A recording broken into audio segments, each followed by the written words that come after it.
बंधुगा आलमंडा मुख्य रास्ता मरण जनता पलटि।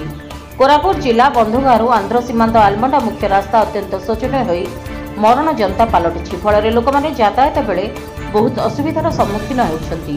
बंधुगा नारायणपाटना ब्लॉक 22टी पंचायतर बासिंदा बेपार वाणिज्य करने प्रतिदिन यह रास्ता दे सीमांतवर्ती आंध्र प्रदेश पार्वतीपुरम सहर को जाइथांती। एथिसह मेडिकल अन्यान्य काम लोके पार्वतीपुरम सहर को जाइथांती। पुणी प्रतिदिन सकाळे संध्या समय रे उक्त रास्ता दे शह शह भारीजान ट्रक काशीपुर टिकरी कंपनी को जाई माइनिंग रो शताधिक ट्रक जाई संध्यारे फेरी जाती।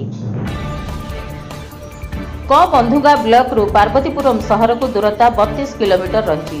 तेबे यही मुख्य रास्तार विभिन्न स्थान रे रास्ता खराब होई बड़ बड़ खाल खमा सृष्टि होई पानी जमी रहुछि। विशेषकर एडगुम अलसा गाँ निकटस्थ पोलो निकटरे एक विराट गर्त सृष्टि होई आज काठ बोझे ट्रक 2 दिन धरी दबी जाइछि।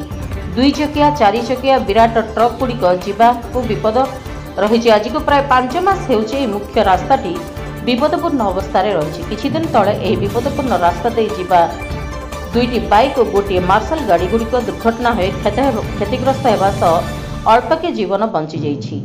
तेणु यह रास्ता को अतिशीघ्र मरामती करने स्थानीय लोके जिला प्रशासन और राज्य सरकार को अनुरोध करिसेंती। बंधुगा ब्लॉक उत्तम नायक रिपोर्ट रिपब्लिक ओडिशा साधारण लोकों स्वर।